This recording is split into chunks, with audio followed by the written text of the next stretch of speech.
Welcome to another episode of Is This for Kids? I'm Jonathan Beard of Blevins. I've got 3 children, 1 on the way, and I think that most media marketed towards children is horrific. And I am Katie, MrsRuvi. I have 5 children from teenagers down to preschoolers, and I think that you can redeem most media that's marketed to kids. Today. Not today. So we're just coming off the back of the Moana 2 episode where I was like, golly, this was garbage and our kids deserve better. And so today we're going to talk about 5 of the worst kids movies of all time. Absolutely not. Like, it follows the same vein as Moana 2, where, like, our kids deserved better. The fact that I paid $7.50 for this movie ticket in 2001, what year was that the right price? I don't know. But the fact that we're paying for these movies is just bad. And we our kids deserve better. So that's what I'm giving you today. Yeah, so today is the 5 worst kids movies of all time. Not necessarily the 5 most inappropriate kids movies of all time. Although I will maybe share a bonus for that. But 5 worst kids movies of all time. Yeah, we've talked in the past about how, like, the worst a kids movie should be is, like, non-harmful. That you should be able to just walk away from it. And put it on, do the dishes. yeah, I think in all but 1, 2 of these cases, that is true. It's not going to hurt your kid. It's fine. It's just that we think kids deserve media that is true, good, and beautiful. And if we can highlight those, that would be better. So these are the ones that I would tell you to avoid. Okay. All right. Are you ready? I'm ready. Number 1, I know you disagree with. No, I don't. No, I'm sorry. I'm going from least bad to most bad. Okay. Okay. From least bad to most bad, The Cat in the Hat. Oh, Mike Myers? 2003's The Cat in the Hat.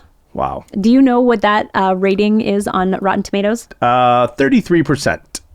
9. It is 9% aggregate, meaning like a combination of the critic and audience scores. So this is Mike Myers' take on Dr. Seuss, and it was heavily criticized at the time for having bad CGI, crude humor, a plot that just, what? You like it? Well, it's been a long time since I've seen it. Yeah. Is this the one that follows the plot where the Cat in the Hat, they're shoveling and the Cat in the Hat goes into the house and like starts to just kind of make a mess? That's the plot of the Cat in the Hat. And then there's all the little cats that he like has in his hat.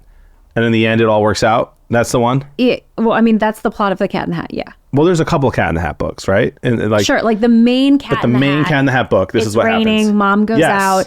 And like, there's just not enough there to make a movie 100%. Out of. So they had to add a bunch of stuff. This is the same problem that we had with the Grinch. The Jim Carrey. The Jim Carrey Grinch. There's just not enough there. Like if you had made this into a 45-minute movie, it would have been fine.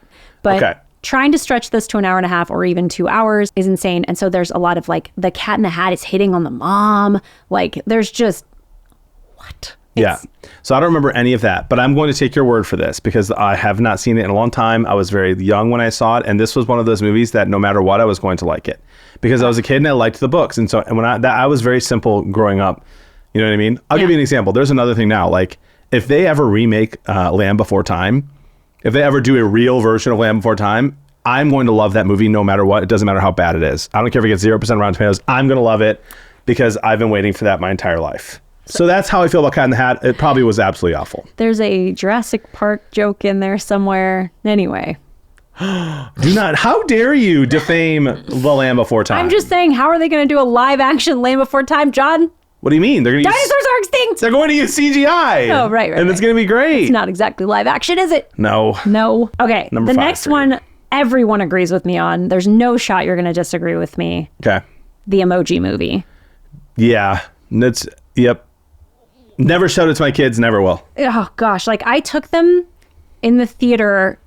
This was one of those moments when I was parenting and I was overwhelmed and there's so many kids and I'm like, just sit down in a movie theater. It's air conditioned. Please be quiet for like an hour. It was summertime and I regret it because it was so bad. And it was like, there was marketing toys, like McDonald's toys, all of this. It was everywhere, this Emoji Movie. It was on everything. And it was such a cash grab, just like playing into the fact that kids like emojis. And now it's so cringe in retrospect. There was no plot and it was stupid. What is the next like movie? What's a crazy movie you could see? They're making the Skibidi Toilet movie. No, they're not. Yes, they are. Are you serious? I've heard. It would be like making a movie of all of the board games and like trying to like make it into a fun war movie, like for kids, like Clue versus Monopoly versus McDonald's toys. That would even be more fun. The Emoji Movie was like just playing on a momentary thing where kids used a lot of emojis. And now if you see emojis in a lot of things, you know, AI wrote it. Interesting. Like AI is the only person using emojis other than like one laugh. You know? All right, number 3. Diary of a Wimpy Kid, The Long Haul. Okay. Specifically, The Long Haul. This is the 2017 reboot of the franchise. Like, they had originally made some Diary of a Wimpy Kid movies, and then they were like, we could get more money out of this. And so they redid it. They recasted everybody, and it was bad. It sounds like this was something that you and your kids kind of liked, and then you went to go see the new one with hopes, and it was just awful? Or Yeah, pretty much. Okay. All of my kids read the books and really loved them. And then this 2017 version, they were just like, what happened here? What's interesting, there's something else that is going to be on this list if we did this in a year. Do you know what it is? You've seen previews for it. Is it Dogman? Yeah. Oh my gosh. My kids, I didn't realize okay, I am a good parent. Like we monitor all the stuff. My wife, I will say, is way more like she takes them to the library, and so she like checks the books out, and so I don't really see what books they're reading. Mm-hmm. So we're in the movies the other day, and the kids see the preview during Moana 2 for Dogman, and they're like, Dad, Dogman! And I was like, you've read Dogman? I know nothing about it. I don't know if it's for kids, but the movie looks obnoxious. Dogman, the books are fine. They're like they're similar to Diary of a Wimpy Kid, where they're like sort of doodle books. They're very little words and lots of pictures. The kids count them as chapter books, just obnoxious. But blah blah blah. Yes, I have. If you follow me on Twitter, like I'm like, please, for the love, do not make me watch Dogman. And I might have to take my kids, so I'll talk about it. People are going to make me watch Dogman, aren't you? So Diary of a Wimpy Kid, Long Haul. It makes your list at number 3 of 5 worst kids movies of all time. What about number 2? Now, number 2, now this is not necessarily a kids movie, but because of the incredible popularity of one of the actors, some kids are coming to their parents and saying, hey, Mom, can I watch Cats, the 2019 movie that stars many, many people, not the least of which is Taylor Swift? I've never heard of it. How have I never heard of it? Cats is a musical that was based off of the poem. I think it's T.S. Eliot poems. So like it had a thin plot line to begin with, even on Broadway. And then they kind of took it away for the movie. So there's no plot. They redid a bunch of the songs. So even if you're a huge fan of the Broadway musical, it doesn't have the same feel to it. But also the CGI is very, very bad. There are parts where like you can see people's hands, like it's like a cat with a human hand. Their faces are scary. Like just Google. I just did. I just looked at Taylor Swift in Cats. Oh my! Scary. She actually was in it. She was in it. She wasn't a voice. No, she was in it. It's not animated. It was like, you know how the Andy Serkis like CGI, suits. They did that, but it's just really, really, really bad. And Taylor Swift is in it, so your kid might want to see it, and don't just say no. It wasn't necessarily marketed to kids, but this is like a dare. This episode of Business for Kids is like dare. Just say no. Just say no to Cats. All right. And number 1, I can already guess what you're going to say. The worst movie of all time. Like, I want to redo this podcast every year at the end of the year and be like, these are the worst movies of that year. And no matter what year it is, Trolls Band Together will be the worst movie of that year, even though it came out in 2023. Interesting. Trolls Band Together is so bad. It should be the worst movie of every year from now until eternity. It was the worst movie of 1964, and it wasn't even out yet. It's so bad.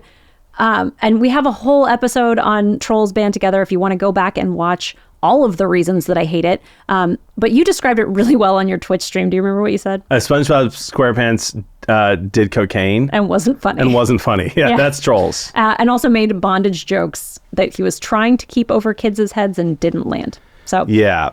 It is overstimulating. It is poorly animated. The songs are terrible. The messaging is terrible. And there's just constant sex jokes. What's interesting about this take, because I'm with you, but what's interesting about this take is that it got a 92% audience score on Rotten Tomatoes and like a 60+% critic score. Yeah. And the reason it did, I think, is because it is the least obnoxious of all the Trolls movies, but by far the weirdest and most inappropriate. Exactly. Like it doesn't give you a headache as much as the other ones did. Sure. But it's bad. It gives you a little bit of a headache and then random sex jokes. Yeah. Yeah. So I hate that movie and I hate that franchise, and I'm so sorry if you're into it, but we will never agree.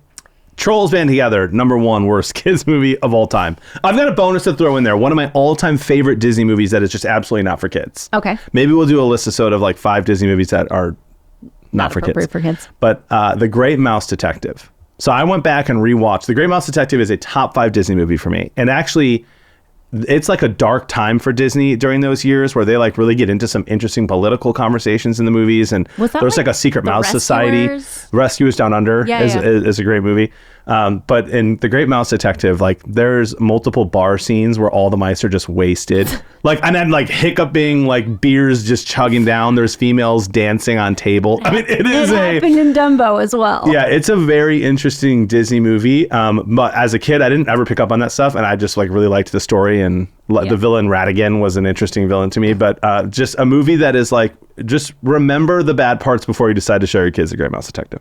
If you want to check out more of what we're doing and give us some suggestions, go to isthisforkids.com, where you can find everywhere that we are, and you can watch our YouTube video, and you can go on Instagram and interact with us on there. Give us a follow, like, and subscribe on YouTube. Hey, there is just so much content out there for us to navigate as parents. I'm Jonathan Beard of Blevins. I am Katie, MrsRuvi. Let us help you decide. Is this for kids?